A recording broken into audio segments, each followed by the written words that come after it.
guys, girls, welcome to Vicariously Podcast. How are you? Today's guest is one of my favorites. So I have known Alicia Jay Smith since 2005, 2006, somewhere in there. We actually worked together at the Golden State Warriors. I since moved on and bounced around different sports organizations, but she has stayed for the entire time. So Alicia was there when the Warriors were having 20-win seasons to obviously now the height where they have won a championship and they continue to be one of the most dominant teams in the league. So what makes Alicia Jay unique? Why is she on this podcast? Two things. Number one, she is on TV for every single Warriors game. She stands in the tunnel right behind one of the hoops because she manages a lot of the game day operations, but specifically the entertainment. So works with all of the halftime shows, the timeouts, the Warrior dance team, basically anything that goes on over the course of a Warriors game from an entertainment standpoint, besides just the players on the court, she has her hand in. So next time you tune into a game, look for her in the tunnel. You can't miss her, which brings me to my second point. Alicia is 6'6". Yes, I'm 6'5", and when she rocks her heels, which she generally does, she towers over me. Why is this unique? Because Alicia started a company /blog /website called TallSWAG, TallSWAG. She started it for a number of reasons, but I'll let her share in today's podcast. But one of the reasons that I know of firsthand is I'm a 36 pant, and it's really tough to find clothes. So she wanted to develop this website and this movement to be able to share with tall girls all over the world how to find clothes, how to dress, and she has turned into what I think is a bit of a spokesperson and a model for girls that are just tall. Alicia is beautiful, she is smart, she's very charismatic, and I think you will enjoy this podcast a ton because you'll hear some other tidbits and some side deals or side ventures that she's gotten into over the past couple years. So super cool guest, and follows true with the Vicariously podcast in that Alicia went after this because it is more of a lifestyle versus trying to make money or getting into something for the wrong reasons. She's just doing it because she absolutely loves it. So without further ado, please enjoy the podcast for today. Alicia Jay Smith of TallSWAG. And follow us on YouTube, Facebook, Instagram, all the social media sites. Thank you very much. Vicariously Podcast. Enjoy.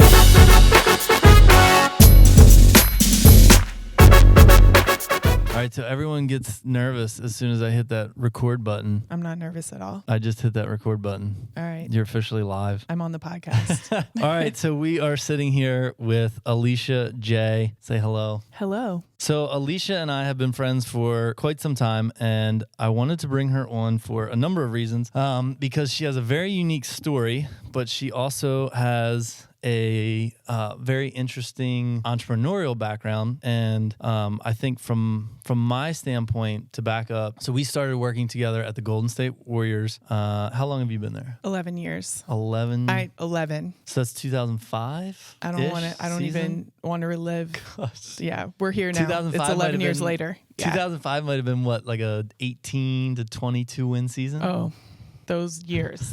I definitely don't want to relive those. Maybe worse. We're in a far different time now, thank Absolutely. God. You paid your dues. So I came in like the 2006-ish season.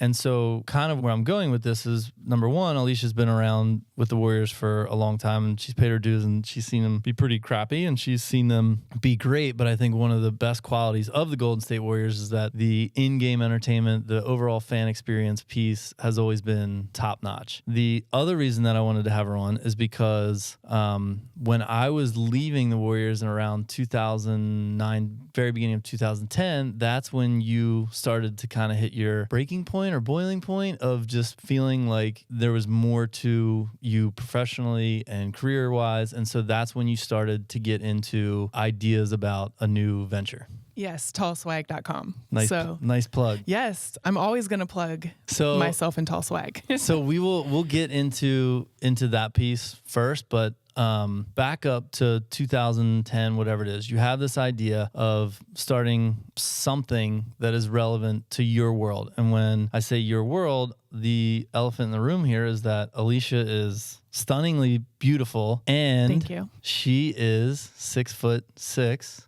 Yes. And she has no shame in rocking heels and being 6'9", 10. It depends on the heel. I will rock up to a 6-inch heel.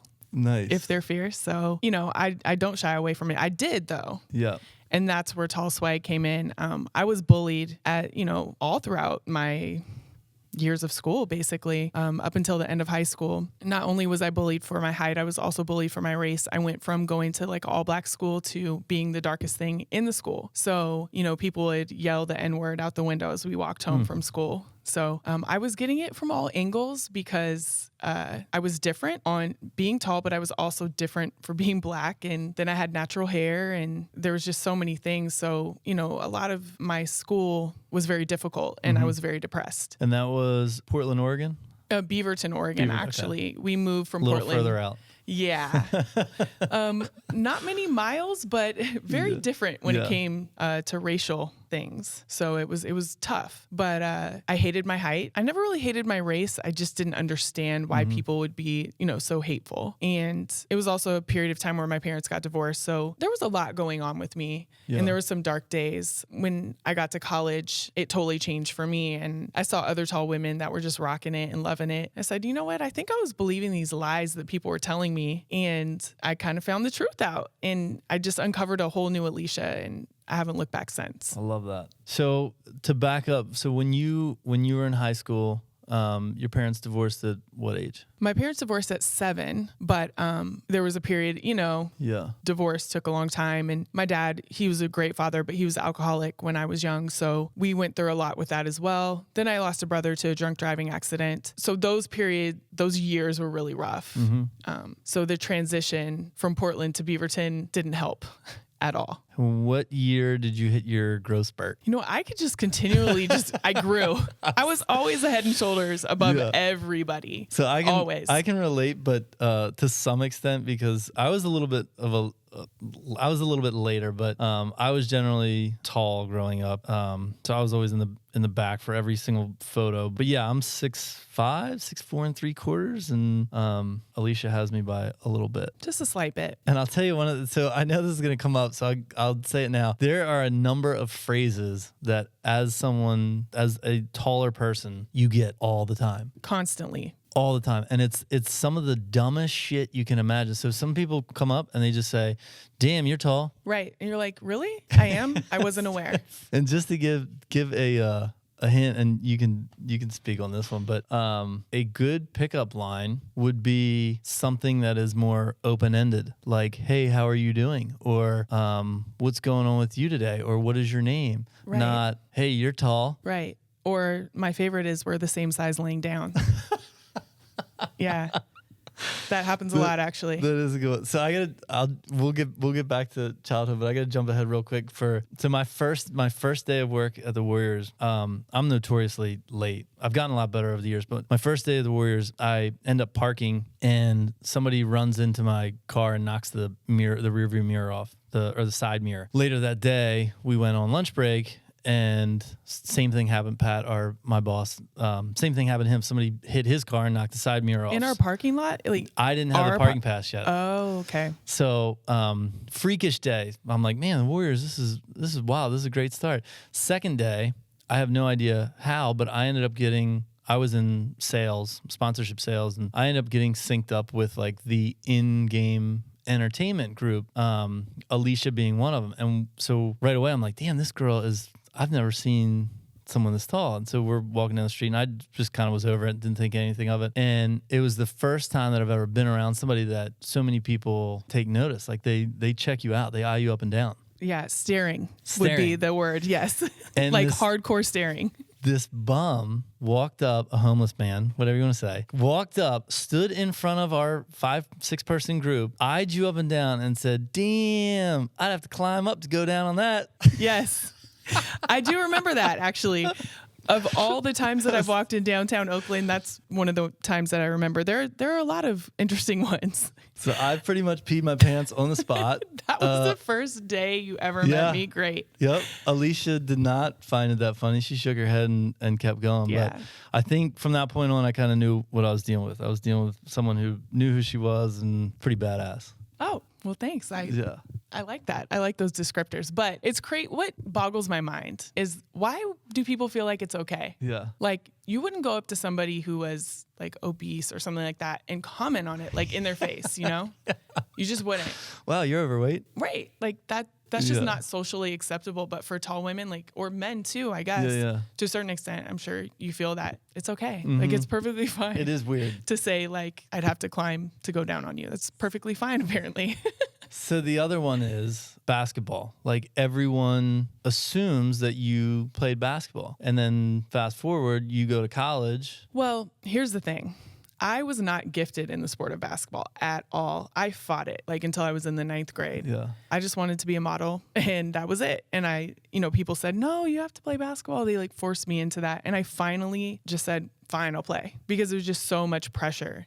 And I wanted to pay for college, if I'm being completely honest. Yeah, absolutely. So I did. I played at the University of the Pacific in Stockton. I redshirted, so I played there for 5 years, but I can't truly say that I ever really loved the sport. Mm-hmm. Like, I love watching it. I love being involved in it, but playing, I was just kind of like, well, I guess I have to because I'm tall. And I had to work really hard at it. People think, oh, you're tall, you're great. Like, you're just automatically great at the sport. You can just dunk on people. No. I was not gifted at all. Like I had to work my ass off. So, but now I've had people tell me I'm a waste because I don't play basketball anymore. Because of the height. Only because of the height. Only because of the height. And I tell them like, how tall are you? Because Nate Robinson is in the league, but you're not. You know what I'm saying? And why can't I be a dentist, a doctor, a lawyer, have my own company? Why can't I do that? People get mad when I challenge them, but you should be mad that you're making that comment. It's crazy. 100% agree. Yeah. Nate Robinson's what, 5'8"? Something along those lines. But so is the playing basketball and being local, did that help you get involved with the Warriors, or how did that come about when you got out of school? I was actually still in school. So I got my master's because I completed in 5 years at UOP. I took a year off. And then I came back and I was taking doctorate classes and I was working in their athletic marketing and promotions. And I got a game night internship with the Warriors. So I was doing both at the same time. And then a position opened up and it was actually over my boss as an intern. And that was awkward. But I got that position and then I've been here ever since. Nice. So it was kind of weird in the beginning because I kind of felt bad, but you stuck it out. Yeah. Where are they now? Well, I have no idea, Not sure. actually. So from a professional standpoint, actually, I do. I don't want to do Brandon like that. He's doing really Brandon, well. Yeah, Brandon's doing really well. I don't know why I said I didn't remember. He's doing well. He's doing like a global something in game ops. Yeah. So it's with an independent company, I believe. So he left here to go to the Memphis Grizzlies. Yes. Then he was back in New Jersey with the Devils. And So he's been around, but I think his position's really cool. Yeah. His dad actually works as a security guard at the arena. Really? Yeah. He's in my tunnel. Huh. So it is just I've kind of shed some light on this in some of the other Vicariously podcast sit downs, is that the sports world is relatively incestuous. And what happens is if you want to be promoted or if you want to work your way up the ladder, typically you have to bounce around to another team. So it's either wait it out and then hopefully you get hired to your boss's old position, which is pretty rare. just because there's such a giant field of qualified candidates. So typically it ends up having to be you leave and go to a different team. And in most states or cities, that means you're leaving the whole town. You're not just going from, the Golden State Warriors over to the San Francisco Giants right down the street. That's pretty rare that those openings would happen at the same time. But anyways, it is a testament to you that you've stuck it out here so long. It is a testament, but I really think in a lot of ways that I have been holding myself back staying here so long. Yeah. I love our fans. I love what I do. I love the Bay. Absolutely love Oakland, but it's kind of fear that holds me back in a way because I want to take TallSWAG and do it full time. And I'm taking steps to do that slowly but surely. But if I'm being completely honest, that fear of just jumping in with both feet has kept me here for a lot of the time. So that's a really interesting point, and I commend you for it. And we're going to really dive into it because it is a weird thing. So in my experience, I'm 13, 14 years into the sports world, and I've done some cool jobs in NASCAR and baseball and basketball and bounced around, and I'm now completely over that. So in your shoes, you stand about 12 feet away from the action of all 43 Warriors home games, standing in the tunnel, headset on, managing every aspect of what goes on, basically outside of the 10 players on the court. So any timeout, any halftime, you're orchestrating the, obviously fill in here, but the dance team, the junior jam squad, the halftime show,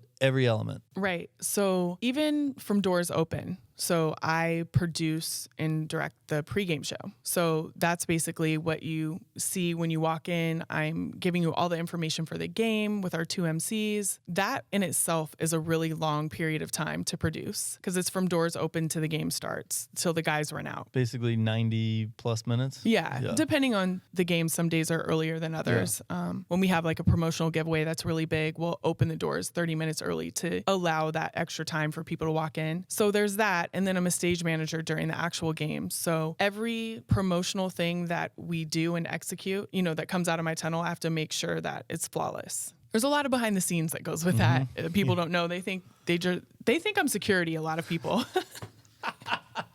Because I come to best dressed security in the league. For sure. I'll take that title. But yeah, so I'm on a headset. We don't have wireless. A lot of other teams do, which would be amazing. And I mention it every chance I get, but I'm connected to the tunnel. So thankfully I have a team of interns that we work with. They're game night staff, what I started out as, that run for us and do anything that we need to do. So we also have a stage manager that roams who helps us because, there's so many moving pieces to everything that we do. So like you said, everything that you hear, see, feel, all of that is something that we manage and we create. So it's really fun, but it's a lot of moving pieces. We have up to anywhere 100 plus people every game night. Wow. That we have to get in, make sure they're okay. Even behind the scenes, that part in itself is a lot. And then execute everything that they do. So it's a lot of fun, work with a lot of different personalities. And I like to create. So creating new things and new promotions are awesome. But, it's a lot. It is. And so you've been in it for a long time. And one of the things that I think people may or may not know is anytime you have a job that on paper looks like so much fun, or it has these pros of, hey, let me stand 12 feet away from the court and watch every Warriors games, and you are not directly tied to specific dollar amount. So although you manage the entire game, you're not actually dribbling the ball. You're not actually selling any tickets. You're not selling any sponsorships. So what happens with that is you don't get paid very much. No. Not at all. And people think that we are balling out of control.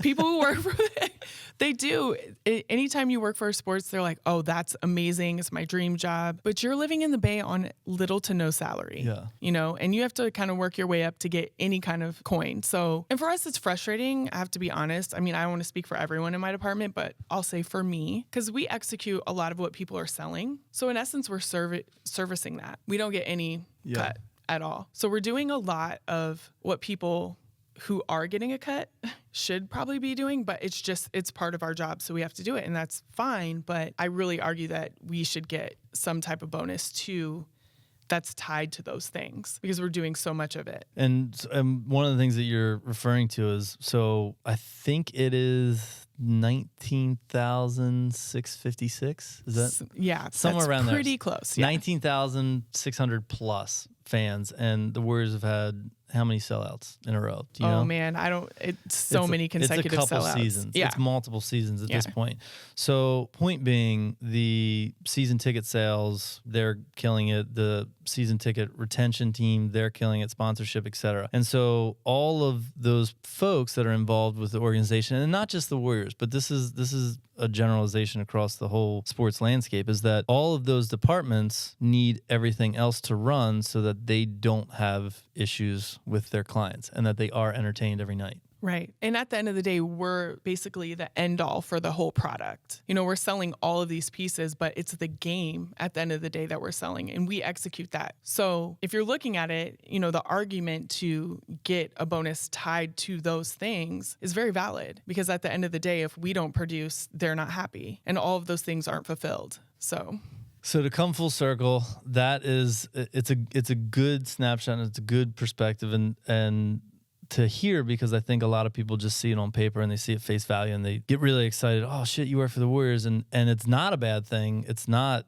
saying it's a negative thing. It's just you have to know both sides of it, and you have to know the pros and cons, which is right. And don't get me twisted. Like, I love my job and I love what I do, and the Warriors organization is a great organization to work for. But there are things within sports in total that I think need to be looked at. Correct. On, a larger scale, because I think it's ridiculous that someone, what we do in our field, we're gone nights, we're gone weekends. We don't get holidays with our families. I mean, the list goes on, and for you not to be compensated as well as you should be is a disservice. Well said.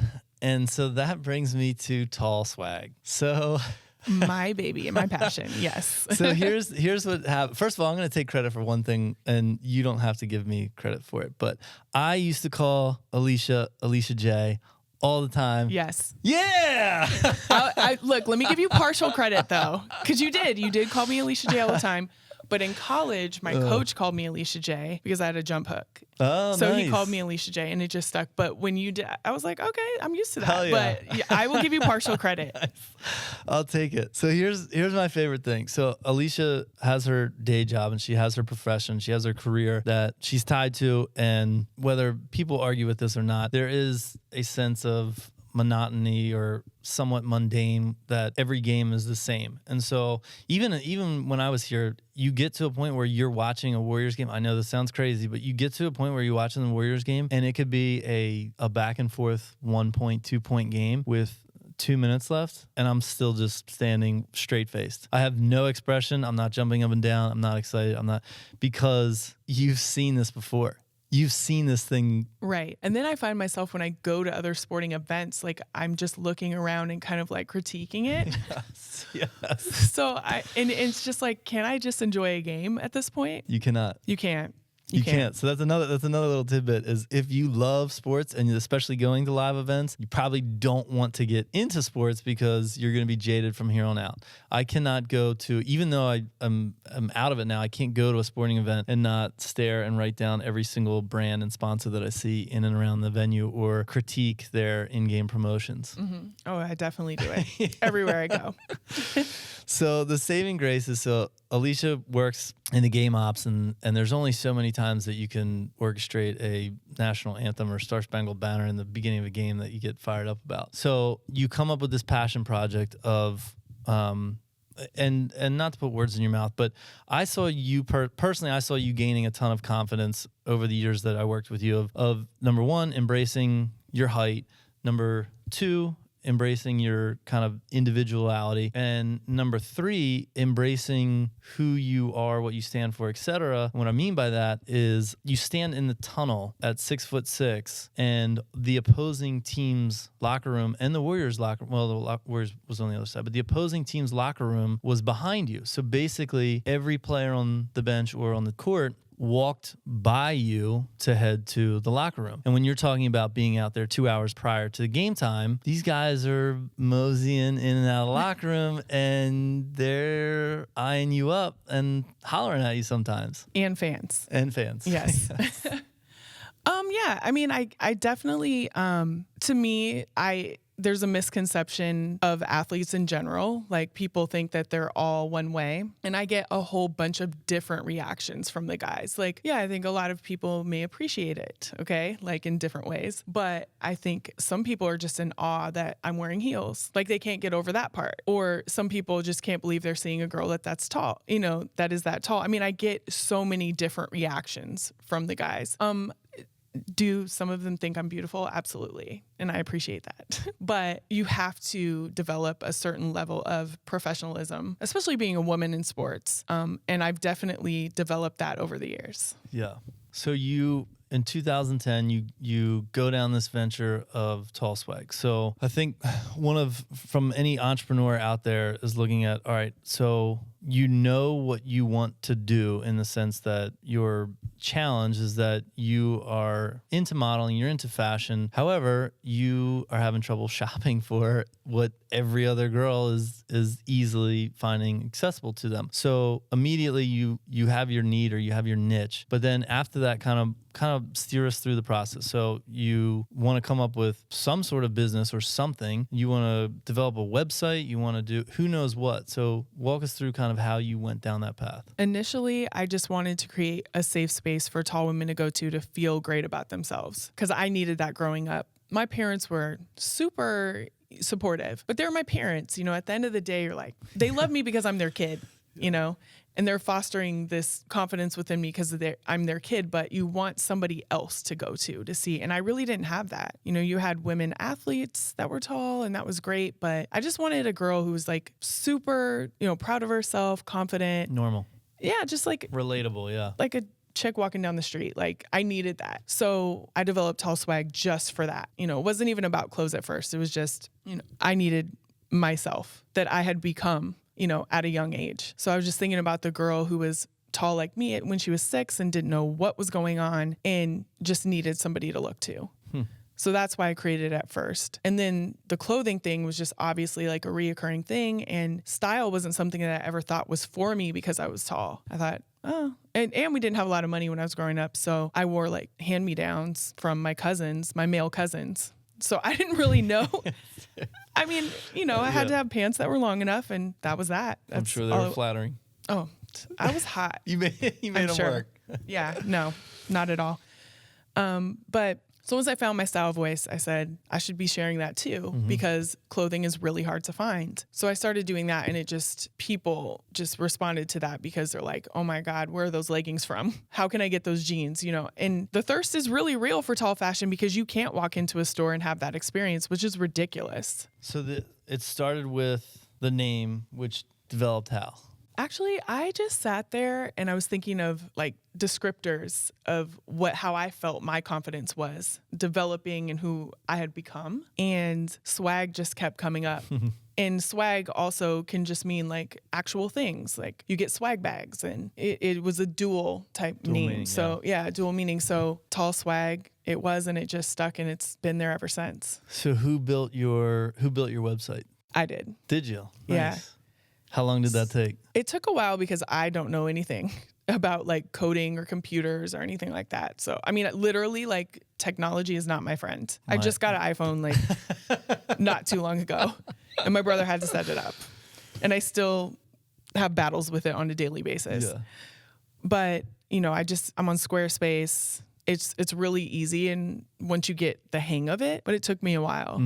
To do so you set it up. You have no real baseline of what it's going to manifest into. It started with a blog. Yeah. So it started with a blog and I got I put up one blog called The Elephant in the Room and it was just my journey basically to where I was then. And I got so many responses from so many people from everywhere. And I was like, how are they even finding me? Yeah. But really there's a lot more now, but there wasn't a lot of tall tools, I would say, when I started. So people just found it by searching tall or tall women. Like it was just there. It was like at the top because there wasn't really a lot. I want to say you weren't even on Twitter at that point either. No, I mean, it Twitter was a slow progression. Yeah. Twitter, I mean, this is 2010. So Twitter wasn't even around. So the hashtag, I know now the hashtags, you have quite a few hashtags. Yeah, it's endless hashtags. You can put up to 30 or something, and every time. it's a lot, but social media is a lot to keep up with. I can't even lie. Like, Yeah.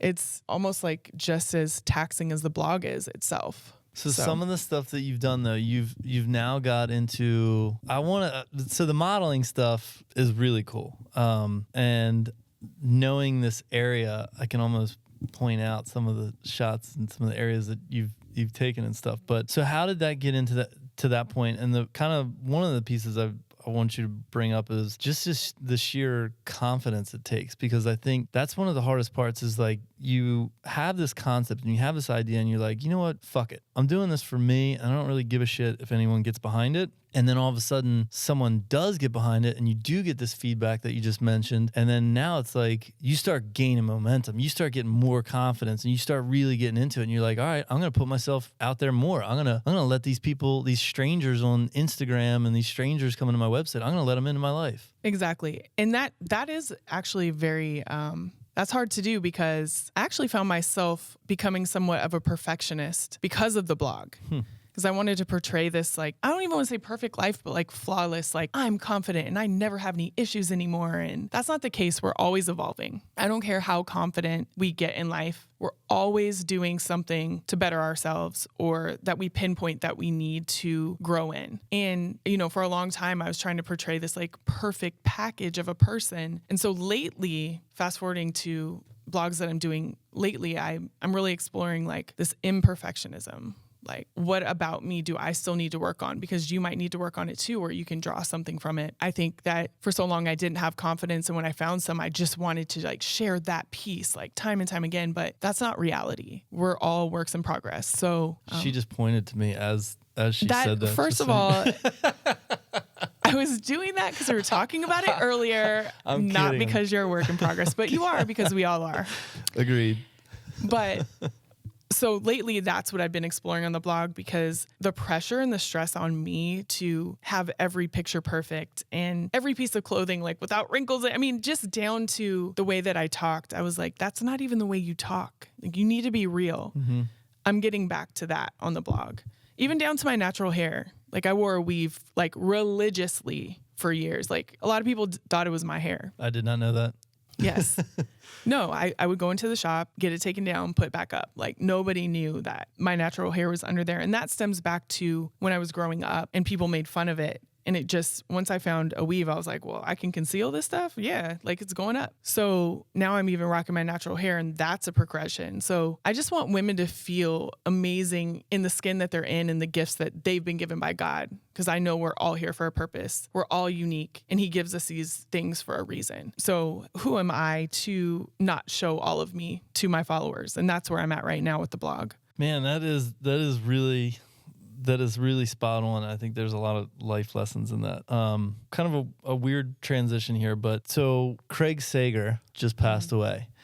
I met him a long time ago, and I had a really random encounter with him. And basically, I was at the USA basketball games. It was in Vegas. You were there, actually. It was the same time. Anyways, I said hi to him, and the seat next to me was open. He sat down. I didn't know him, and he had no reason to sit and talk to me, but sat and talked to me and one of our mutual friends for probably 20, 30 minutes, and went on his way. You, however, have been down on the court for quite some time. Craig has been on the sidelines, and he is someone who is one of one. He's done his own thing for a long time. So just speak to kind of some of your encounters with him over the years. He was always the nicest person. He was incredibly busy, I'm sure, during the game, but he never walked past a person who wanted an autograph or a photo. He was always down to do that. And he was just a class act when it comes. I had a conversation with him. My dad passed away from cancer. It was a really rough time for me. It's about 5 years ago.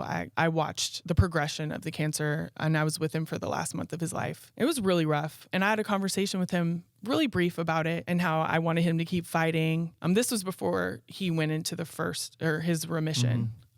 And even though it was a very short, brief conversation, he really cared. You could tell he wanted to hear what I had to say. And I'll never forget that, But every time he came into the arena, even when he was like really sick and you could tell he just was not feeling well at all and really probably shouldn't have been there, but willed himself to be there. Yeah.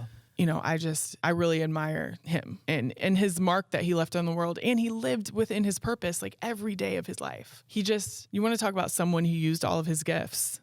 He definitely did that. That is well said. And he is the epitome of an individual, I guess, or individualism, however you want to say it. But so TallSWAG, where does it go next? Right now you have this adamant following. I think Instagram, you're over 14,000 followers, which to us average folk, like non-celebrities, like that's a lot of people and I told Alicia this a long time ago, but I randomly was in North Carolina like a year ago. And I was at a tailgate party for a fireworks show, and one of the girls that was there was probably 6'5", 6'4", and she somehow just started talking about this Alicia Jay girl. And I was like, wait a minute, do you know this girl? She's like, no, I follow her on Instagram, and she does this, she has a blog, and this. And I'm like, that's my friend.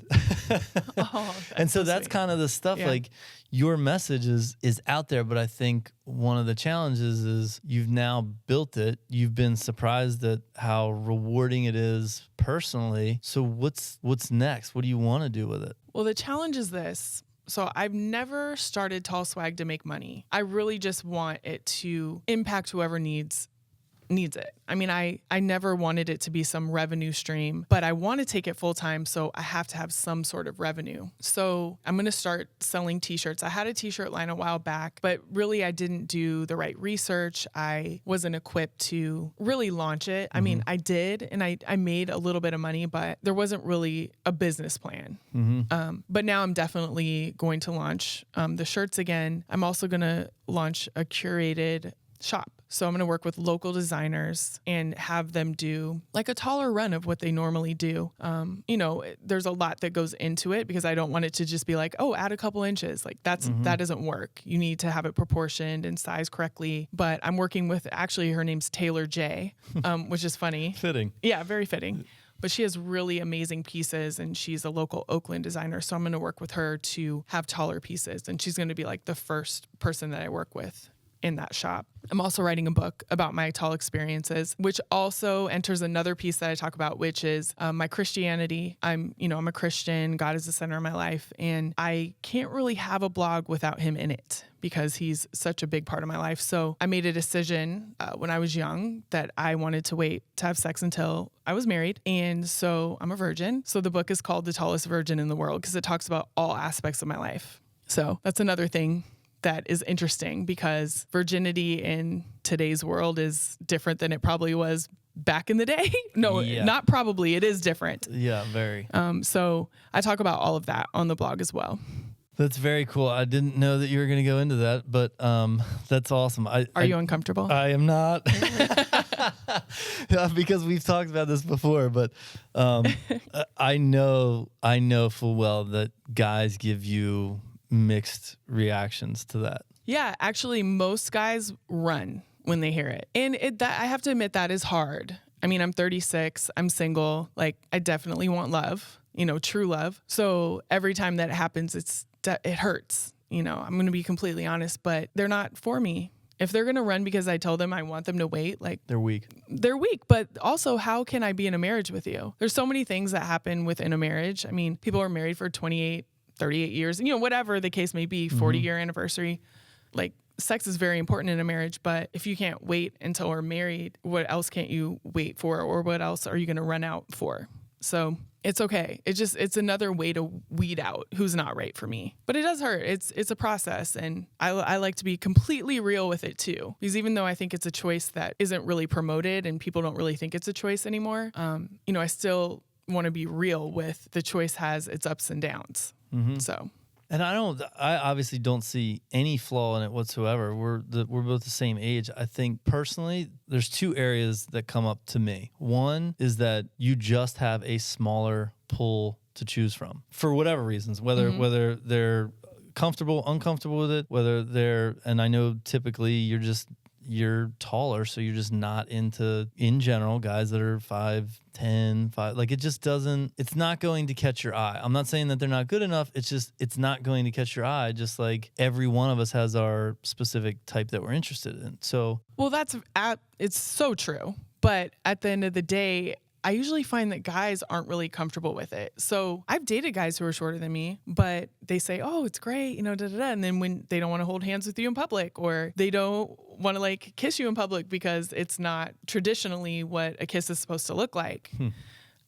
So when someone's uncomfortable, you're not going to be comfortable. And so I traditionally, you know, find that I'm comfortable with taller guys. It just, it works. But I will say this, I'm more open to dating a man who's shorter than me, but I just haven't found one that was at the end of the day cool with it.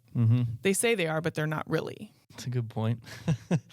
The other side to it, though, and again, I could be wrong on this, but I feel like you have so much more that you want to do right now. And I'm not saying that you can't do both. I'm not saying that you can't find love and relationships and give it your 100%. But I honestly feel that you are in a bit of limbo because you have had a successful career in sports and you have been with this team that is literally an anomaly right now in all of sports. Like the Bay Area is out of control. And on top of it, you have one of the best teams ever assembled in all of sports. And it's absolutely, that's ridiculous to walk away from when you are one of the tenured employees who does a really good job at bringing this whole thing to life. So that's a tough one to walk away from. But I get a sense that you're definitely in a little bit of limbo.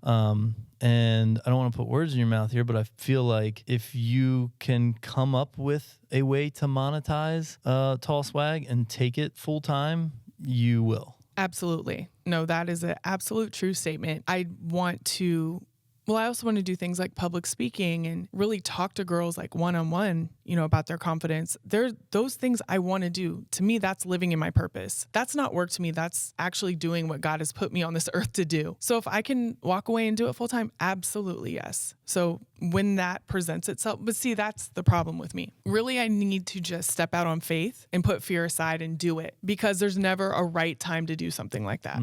But instead, you know, I think about things like, oh, the team's doing really well. This is the best team I've ever seen in basketball, to be honest with you, and in my lifetime. I mean, people would argue with me on that. But anyways, that's a whole nother podcast.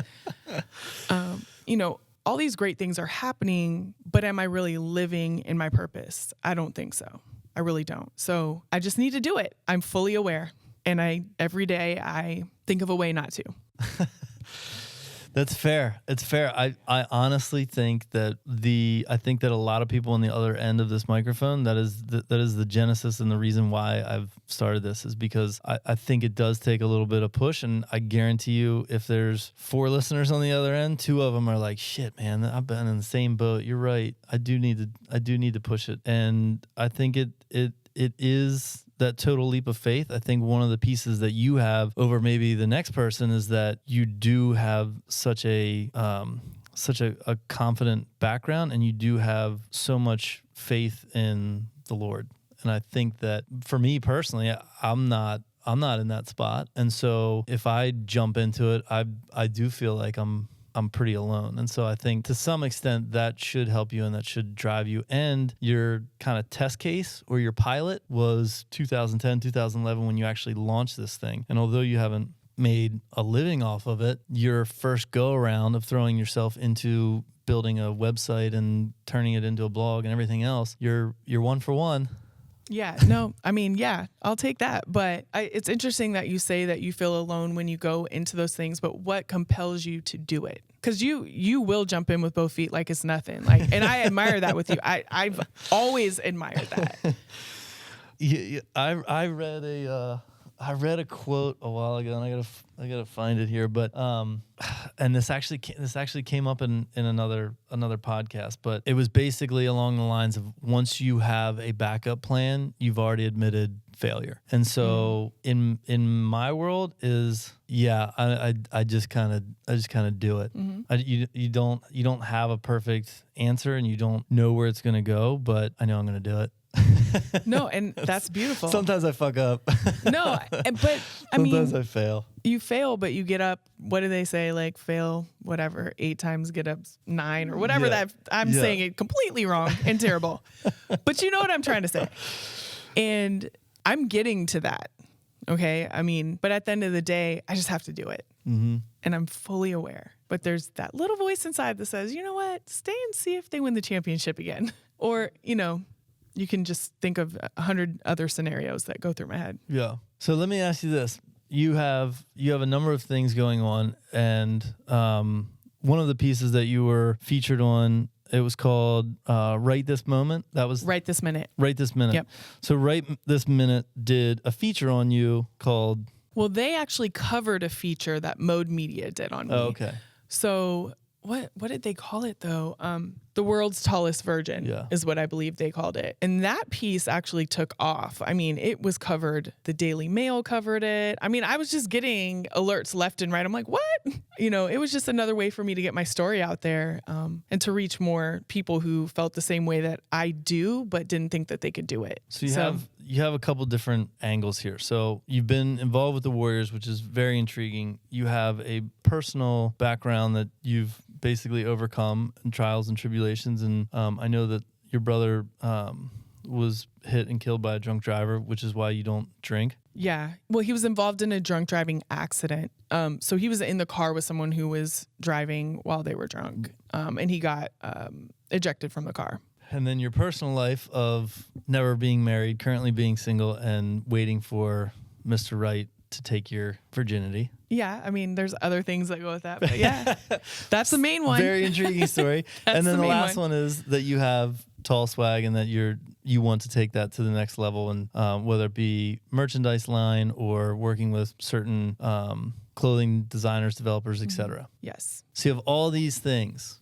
A lot. Which one would you say is by far the most important? And if you could ask for one of them, you want it right now, what one do you want? Out of all of those storylines, or? Which one would you like to see come to fruition first? Is it the company? Is it love? Is it a giant bank account? No, I think the money will come with the passion. I think I'm not opposed to going to live with my mom. You know what I'm saying? Like I need to get that off the ground, and the money will come eventually. I'm not worried about the money, but I don't know. That's a good question, because love is really important to me. Yeah. Look at you on the podcast asking all the hard questions.